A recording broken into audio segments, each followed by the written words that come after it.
그렇게 끊게 될 때에 그 복은 여러분의 삶 속에 우리 교회 가운데 하나님이 열매로 주실 줄로 믿습니다.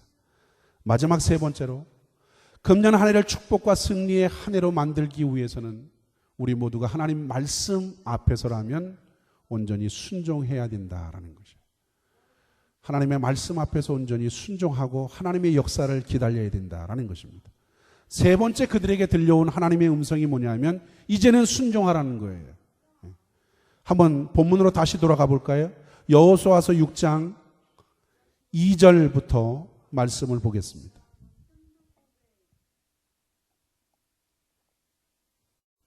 여호수아서 6장 2절 5절까지 읽겠습니다. 시작. 여호와께서 여호수아에게 이르시되 보라 내가 여리고와 그 왕과 용사들을 네 손에 붙였으니 너희 모든 군사는 성을 둘러 성 주위를 매일 한 번씩 돌되 엿새 동안을 그리하라. 제사장 7은 7 양각 나팔을 잡고 언약궤 앞에서 행할 것이요 제7일에는 성을 7번 돌며 제사장들은 나팔을 불 것이며 제사장들이 양각 나팔을 길게 울려 불어서 그 나팔 소리가 너희에게 들릴 때에는 백성은 다 큰 소리로 외쳐 부를 것이라. 그리하면 그 성벽이 무너져 내리리니 백성은 각기 앞으로 올라갈지니라.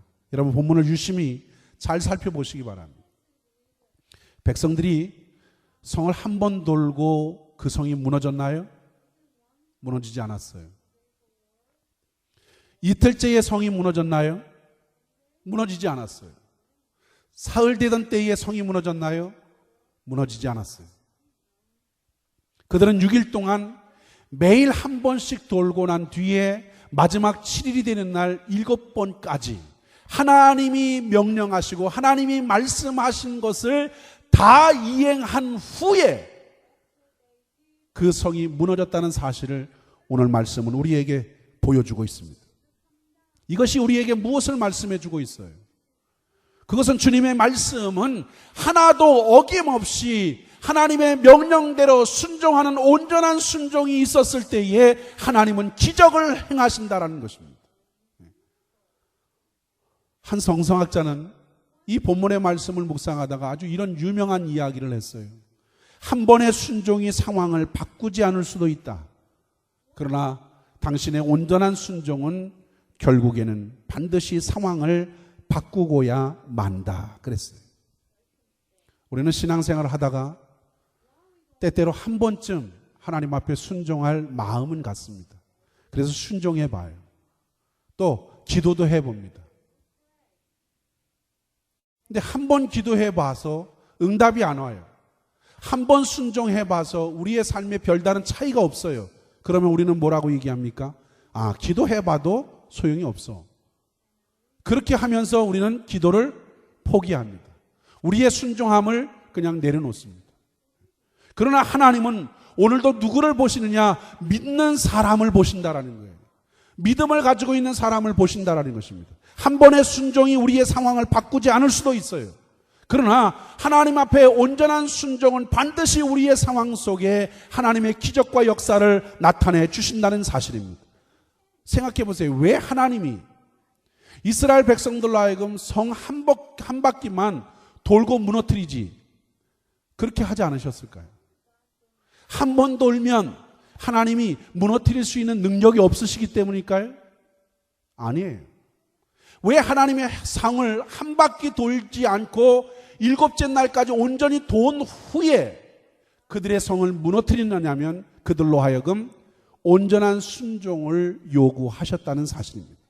온전한 순종이에요. 한 번의 순종이 아니라 하나님의 역사가 진행될 때에 하나님의 역사가 나타날 때까지의 온전한 순종을 원하신다는 것입니다. 시편의 기자는 우리에게 이렇게 말씀하지요. 여호와 앞에 잠잠하고 참아 기다려라. 하나님은 오늘 우리가 한 번의 순종이 아니라 온전한 순종을 원하십니다. 여러분, 아람 나라의 국방장관이었던 나하만이 문둥병을 치료받을 수 있었던 그 원인이 어디에 있습니까?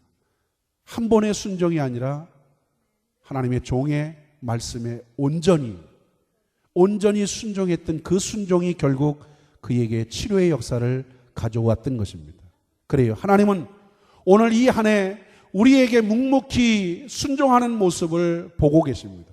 그 순종을 통해서 우리에게 삶 속에 승리를 주실 것이고 우리의 삶 속에 축복을 허락해 주실 줄로 믿습니다. 이스라엘 백성들은 바로 여호수아의 인도로 인해서 마지막까지 하나님의 명령에 온전히 순종했을 때에 그들은 하나님이 그 성을 무너뜨리는 것을 기적을 체험한 줄로 믿습니다. 근데 가만히 생각해 보면 이런 생각이 들어요. 이스라엘 백성들이 그 성을 행진할 수 있었던 그 원인의 모습을 가만히 지켜보았어요. 이스라엘 백성들의 행진을 가만히 생각해 보세요. 그것은 어쩌면 처음부터 하나님을 믿지 않으면 행진할 수 없는 행진이에요. 이 행진은 처음부터 믿음이 있어야만 순종할 수 있는 행진이에요. 여러분 다시 한번 3절, 4절을 보세요. 3절이요 시작. 너희 모든 군사는 성을 둘러 성 주위를 매일 한 번씩 돌되 엿새 동안을 그리하라. 제사장 7은 양각 나팔을 잡고 언약궤 앞에서 행할 것이요 제7일에는 성을 몇 번 돈다고요? 7번 돈다 그랬어요. 여러분 하나님이 주신 그들에게의 명령은 사실 어리석은 명령처럼 보였어요. 생각해 보세요. 돌기만 한다고 해서 그 성이 무너진다? 어림없는 얘기지요. 이론적으로 생각해 보세요. 지성적으로 생각해 보세요. 논리적으로 생각해 보세요. 합당하지 않아요. 이 명령은 터무니없고 실속이 없는 그런 명령에 불과합니다. 그러나 그럼에도 불구하고 그들은 누구를 믿었어요? 하나님이 돌라고 했으니까. 돌기만 하면 돼.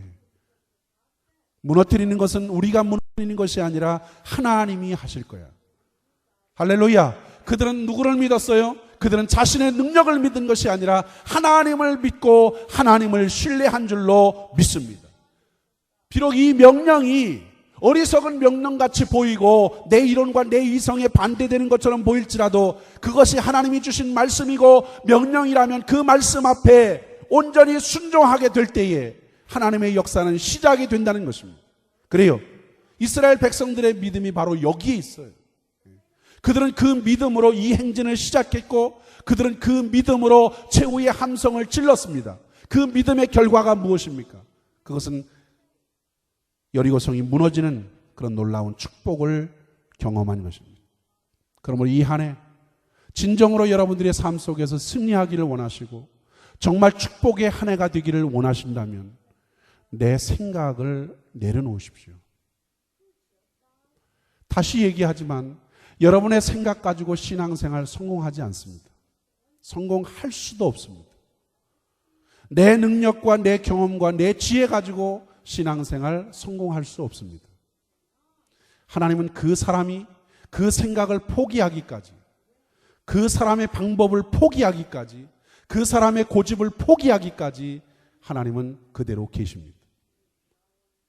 그 생각이 포기되어지고 그 생각이 꺾여질 때에 그리고 하나님의 말씀을 수용하고 그 말씀과 방법이 하나님의 방법으로 합당하고 내 생각이 하나님이 역사하실 만한 그런 생각과 말로 바뀌게 되고 그에 따른 하나님의 말씀 앞에 하나님의 방법 앞에 온전히 순종하는 삶을 살게 될 때에 하나님 금년 한 해 저와 여러분에게 또 우리 교회에 놀라운 승리와 축복을 허락해 주실 줄로 믿습니다. 그러므로 이 안에 이 아침에 하나님의 말씀을 여러분의 마음속에서 새기시기 바랍니다.